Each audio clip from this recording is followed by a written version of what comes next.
विगत 3 वर्षदेखि ड्रागन फलको व्यावसायिक खेतीमा होमिएका गुलरिया नगरपालिका 8 सुरजपुरका किसान हिमबहादुर पुनलाई उत्पादन गरेका ड्रागन फलको खपत गर्ने बजारको चिन्ता निकै छ। किसानले उत्पादन गरेका कृषि उपजको बजार व्यवस्था राज्यले गर्न सके धेरै राम्रो हुन्थ्यो, तर किसान आफैले खोज्न बाध्य छन्।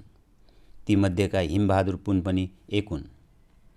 उनी भन्छन्, यदि राज्यले हेर्दैन भने पनि किसान आफैले अनेक विकल्प खोजेर पनि कृषि उपजलाई खपत गर्न बाध्य हुनुपर्छ। तर यो विषयमा राज्य गम्भीर हुन जरुरी छ भन्छन् हिमबहादुर पुन। यति राम्रो खेती गर्दै आउनुभयो हैन? अनि तपाईको वरपर छरछिमेकले पनि खेती गर्न सुरुवात गर्नु भएको छ भन्नुभयो हैन? तपाईले यहाँ जति पनि उत्पादन गर्नुहुन्छ नि, यसको मुख्य बजार कहाँ हो? मेन बजार त अहिलेलाई मेरो गुलरिया नै हो। त्यसपछि अलिकति धेरै भनेको भोरी गाउँसम्म पुर्याउँछु, कोलपुरसम्म पुर्याउँछु। त्योभन्दा बाहिर पुर्याउन सकेको छैन। अब यो पर्याप्त मात्रामा धेरै फल फल्यो भने कहाँ पुर्याउने होला भन्ने चिन्ता त छ। तर चिन्ता सँगसँगै जबसम्म मान्छेलाई पर्छ नि, तब मात्रै अटोमेटिकली टर्छ के हैन? त्यो सोचेँ मैले। मान्छेले के भन्छन्, भोलि बजार नहोला है, तैँले के सोचेर लगाइराखेका छस्? भोलि बजार भएन भनेपछि त विस्थापित भयो भने के गर्लास् भन्छन्। एउटा विकल्प छान्न सकिन्छ नि हैन?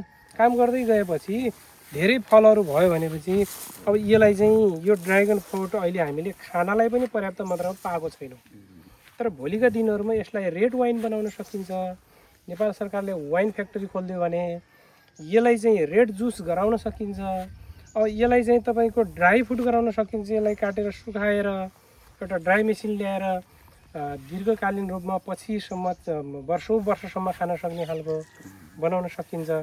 त्यसैले गर्दा हामीलाई यो खाने मात्रै होइन कि यसलाई चाहिँ कसरी प्रमोट गर्ने, यसलाई चाहिँ हामीले अहिले नेपालमा आयात मात्रै गरेका छौँ, भोलि गएर निर्यात पनि गर्न सक्ने क्षमता हामीले बनाऊँ कि नेपाललाई चाहिँ कृषि प्रधान देश तब मात्र हुन्छ कि अहिले कृषि प्रधान देश नामको मात्रै छ, कामको छैन।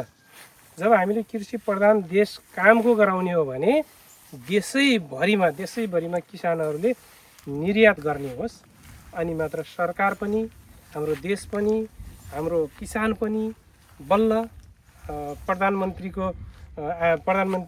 के भन्छ रोजगार कृषि सम्बन्धी निकालेको थियो, त्यो जब उसको चाहिँ सफलता त्यति बेला हुन्छ के। हिमबहादुर पुनले भने जस्तै फलफुलमा नेपालको आयातमुखी वर्तमान अवस्थालाई निर्यातमुखी कृषि प्रणालीमा लिन सके मात्र नेपाल साँच्चीकै कृषि प्रधान देश बन्न सक्छ।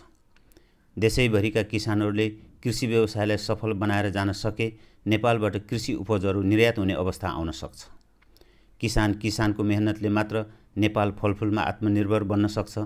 त्यति मात्र होइन, व्यावसायिक कृषिमा होमिएका एउटा किसानको जीवनस्तर पनि उठ्छ। जब किसानको जीवनस्तर उठ्छ, तब मात्र राज्यले अगाडि सारेको प्रधानमन्त्री कृषि आधुनिकीकरण परियोजनाले सार्थकता पाउँछ। हस् त, आजको श्रृङ्खलामा यति नै। अर्को श्रृङ्खलामा नयाँ विषयवस्तुका साथ उपस्थित हुनेछौँ। आजका लागि बिदा हुन चाहन्छौँ। नमस्कार।